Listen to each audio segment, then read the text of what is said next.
तो झारखंड की रघुवर दास सरकार के 4 साल पूरे हो गए और इस वक्त खुद सीएम रघुवर दास लोगों को संबोधित कर रहे हैं।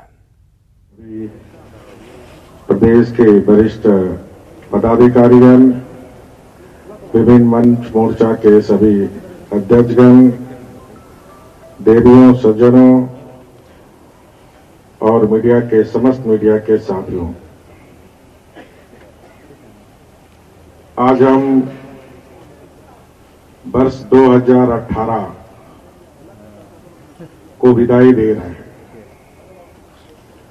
और सन 2019 में प्रवेश 2 दिन के बाद करेंगे। इस पावन बेला में मैं अपने समस्त झारखंड वासियों तथा दूसरे राज्यों में बड़ी संख्या में बसे झारखंड वासियों को नव वर्ष की हार्दिक शुभकामनाएं देता हूं।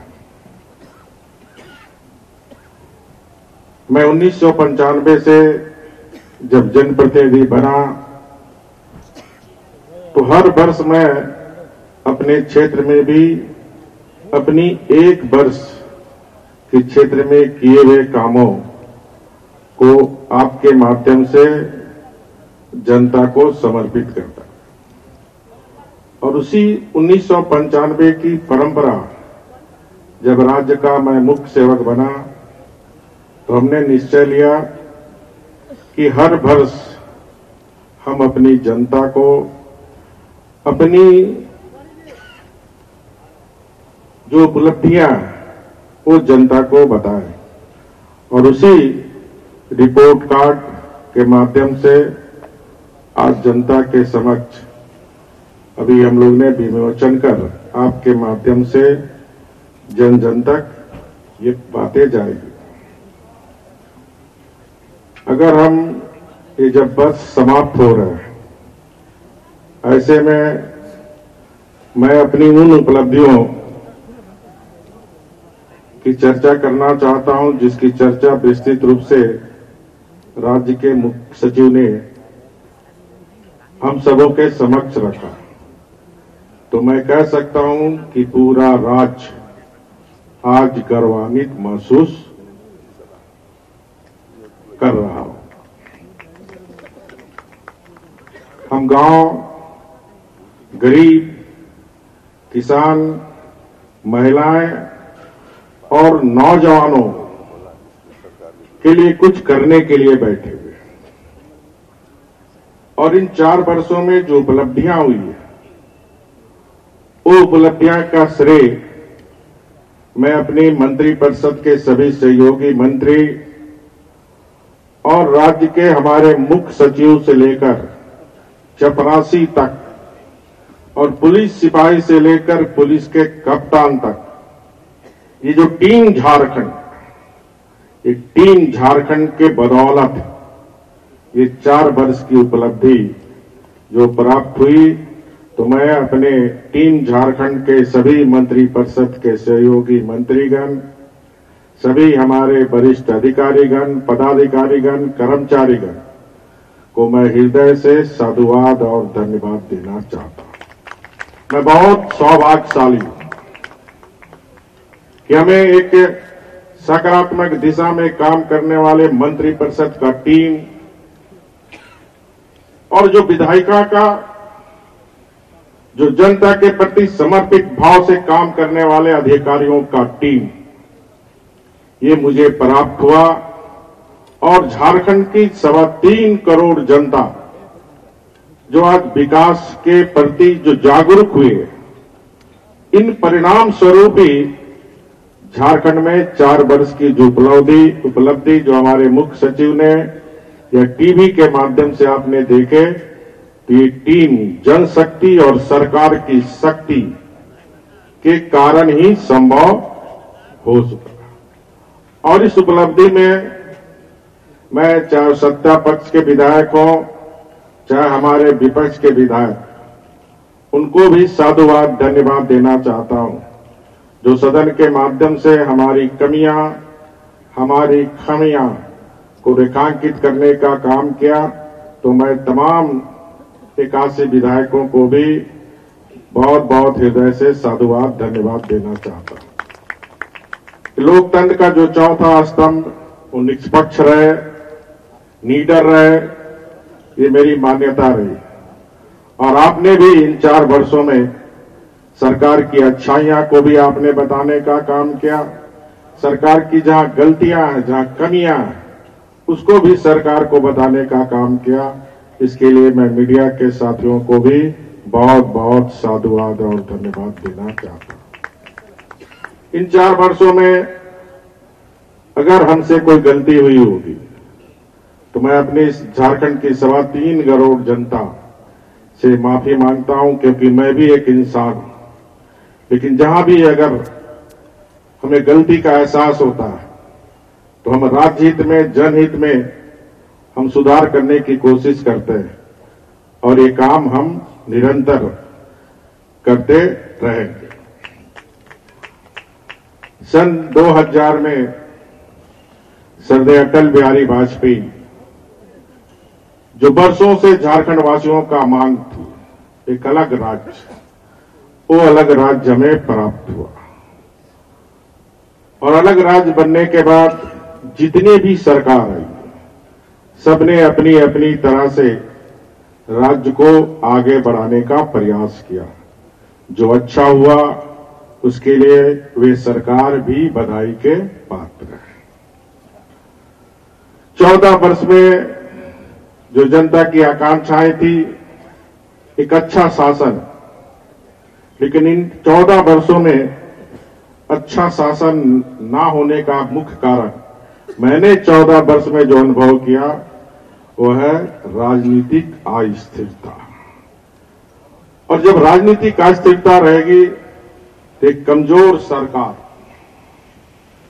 जिसको खुद पर भरोसा नहीं रहता, वह यह काम नहीं कर सकती, क्योंकि एक कमजोर सरकार का सारा ध्यान अपने को बचाए रखना और किसी तरह कुर्सी से चिपके रहने में ही ध्यान लगा रहता है। और विकास के लिए राजनीति में स्थिरता का होना महत्वपूर्ण है। और गठबंधन की राजनीति में जो हम सुशासन की बात करते हैं, वो सुशासन पीछे छूट जाता है। और इन 4 वर्षों में झारखंड की जनता को भी मैं नमन करना चाहता हूं, जिन्होंने राजनीतिक इस राज्य में स्थिरता दी। और ये 14 वर्ष में जो कुशासन था, उस कुशासन को हमारी सरकार ने सुशासन के रूप में परिवर्तित करने का काम किया और उसमें लगातार प्रयास हो रहे हैं। और यही कारण है कि 14 वर्ष में जहां झारखंड की पहचान स्कैन झारखंड के द्वारा होती थी, भ्रष्टाचार के द्वारा होती थी, उग्रवाद के कारण होती थी, आज इन 4 वर्षों में हमारे चाहे विपक्षी दल हो चाहे कोई हो, आज तक 4 वर्षों में इस सरकार पर कोई भी आरोप नहीं लगा। उग्रवाद की भी जो समस्या को देखें, एक मजबूत सरकार होने के कारण हमारे पुलिस के जवानों ने बिहिरों में भी जाकर उग्रवाद की समस्या को समाप्त करने में जो अपनी जान की बाजी लगाने से पीछे नहीं हटे, वैसे जवान को भी नमन करते हुए, क्योंकि उनके प्रयास से ही आज राज्य में शांति है। और जहां शांति होती है वहां विकास होता है।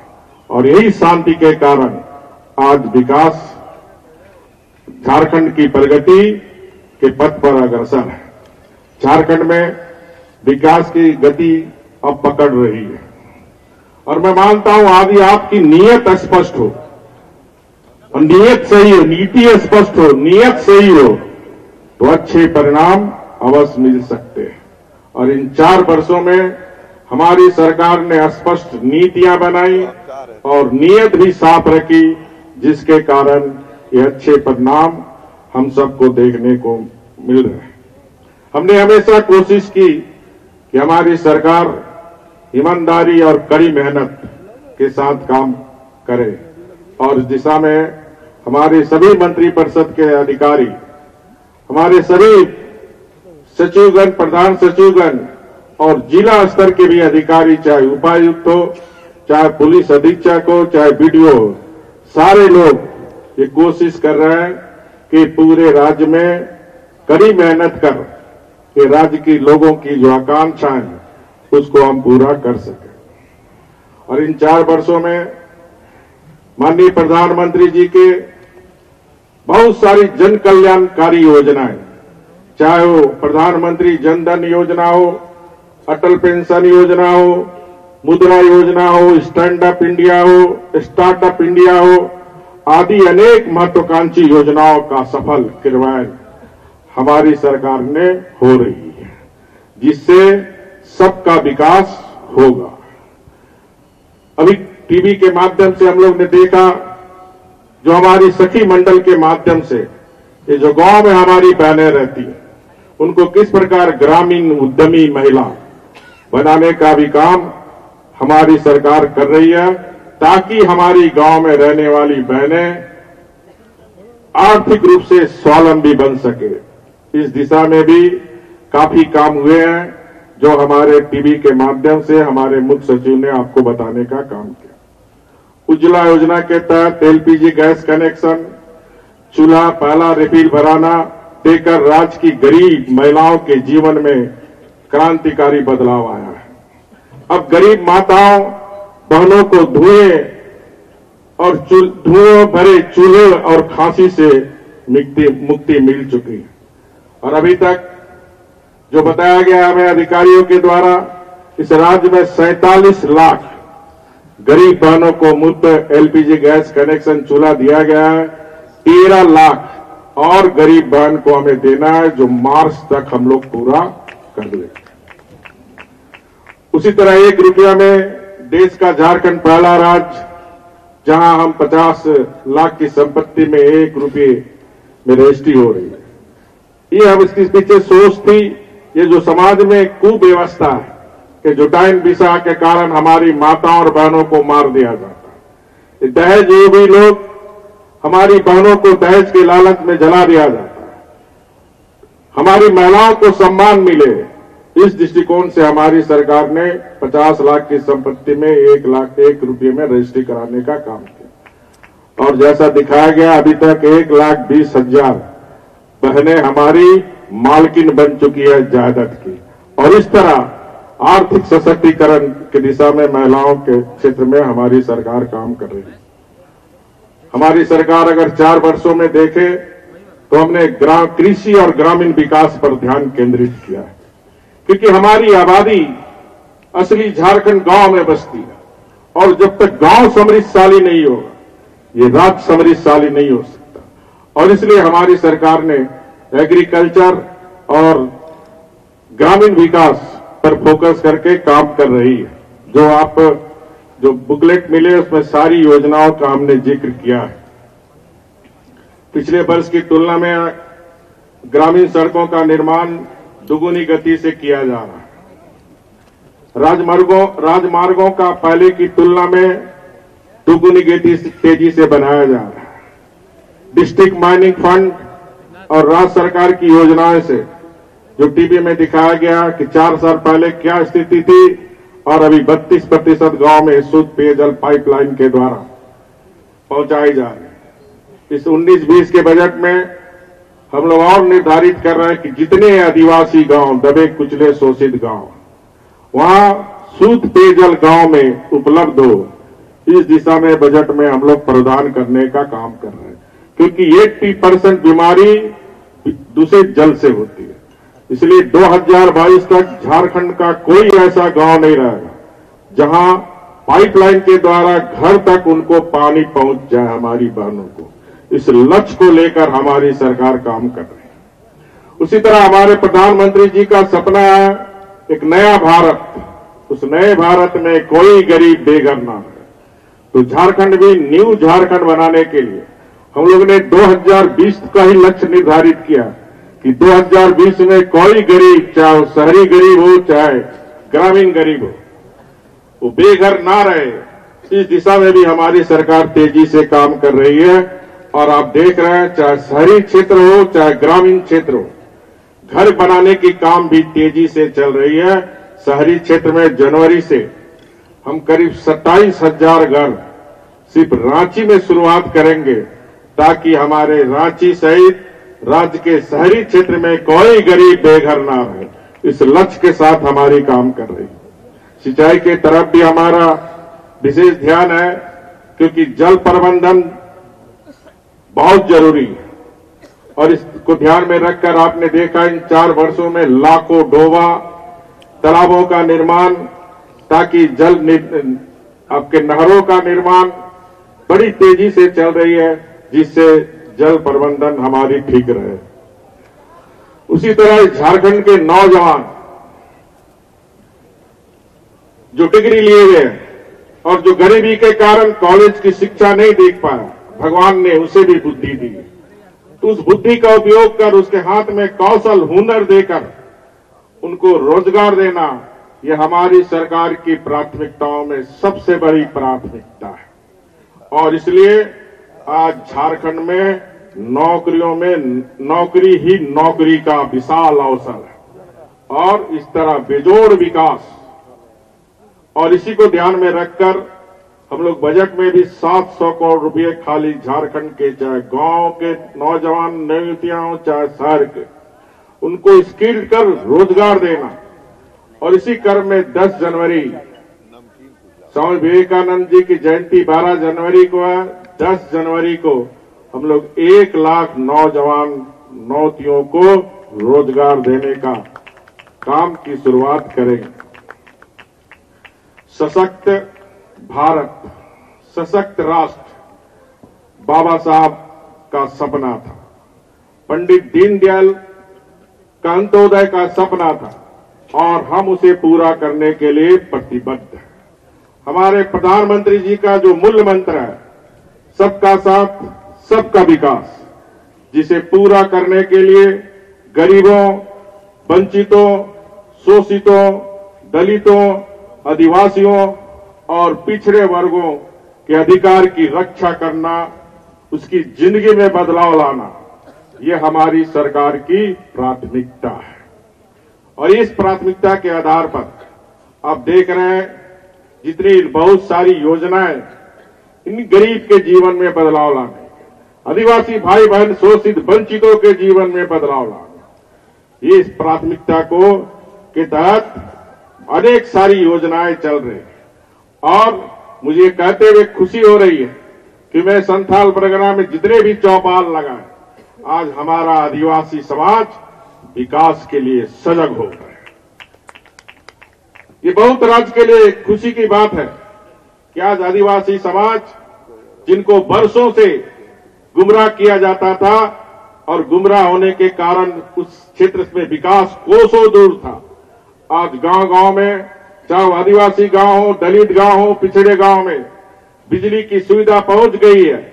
और मैं आज हमने 31 दिसंबर को बिजली विभाग को कहा था कि 31 दिसंबर तक घर तक बिजली पहुंच जानी चाहिए।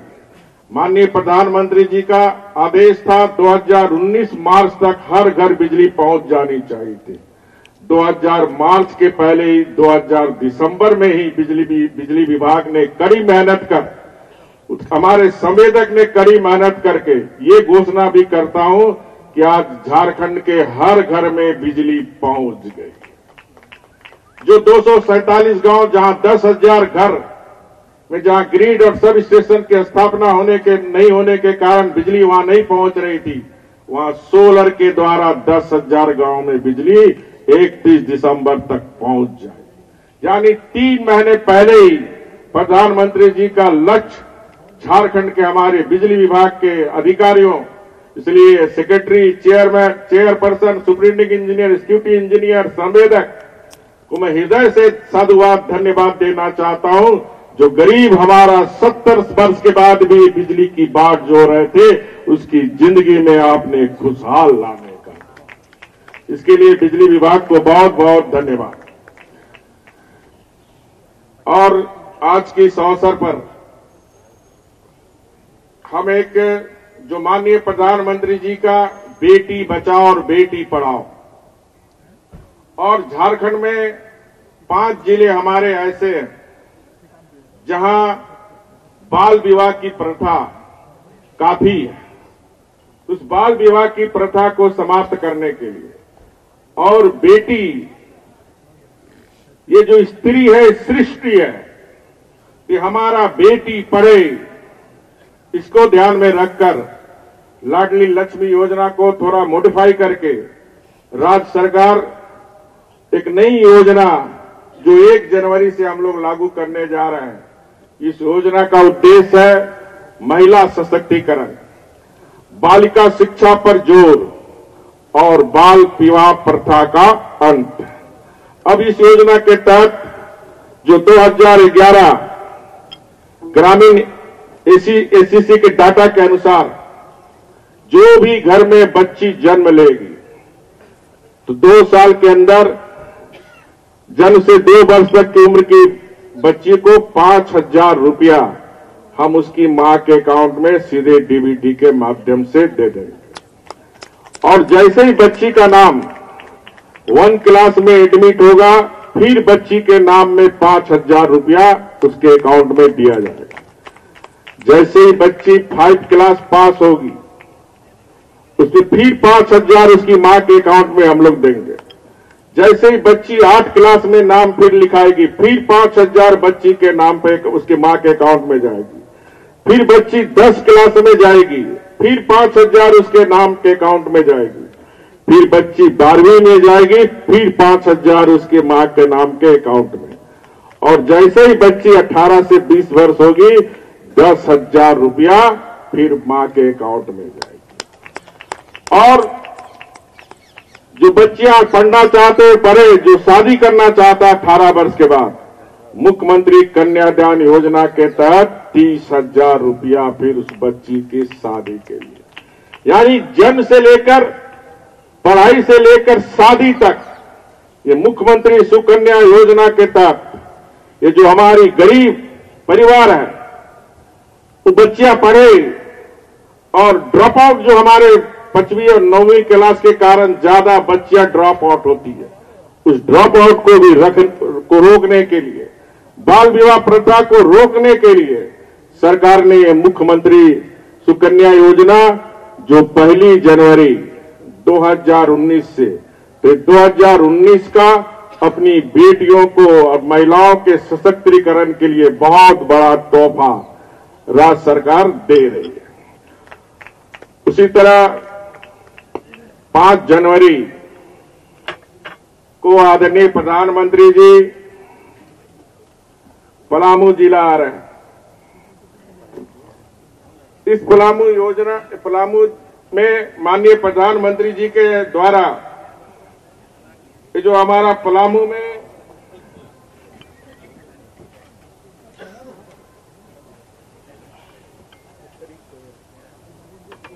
मंडल डैम निर्माण जो लगभग 2,500 करोड़ रुपए का, वो माननीय प्रधानमंत्री जी जो 72 से योजना बंद पड़ी थी और इस मंडल डैम के निर्माण में 25 करोड़ रुपए लागत आएगी। माननीय प्रधानमंत्री जी के द्वारा 5 जनवरी को इसका शिलान्यास होगी। इसके साथ साथ मैंने पलामू में घोषणा की थी और बजट भाषण में भी घोषणा की थी कि जिस तरह कच्छ से साबरमती तक लाने का काम मोदी जी जब मुख्यमंत्री थे, पाइपलाइन के द्वारा पानी लाके, ये जो पलामू गढ़वा में सुखाड़ की स्थिति रहती थी, ये हमने 3 वर्ष पहले सपना देखा था। वहां की टीम भी, गुजरात की टीम, 2 जगह हमारा सपना था साहिबगंज का गंगा को लाकर 6 जिला में पानी का प्रबंध करना सिंचाई के लिए और जल के लिए, लेकिन उसकी फिजिबिलिटी रिपोर्ट नहीं मिली। लेकिन सोन नदी के से हम पलामू गढ़वा में सिंचाई और पेयजल के लिए ये जो योजना थी उसकी फिजिबिलिटी रिपोर्ट मिल गई, डीपीआर बन गई, अब टेंडर हो रहा है। इसका भी जिसका लागत आएगी 1138 करोड़ रुपए।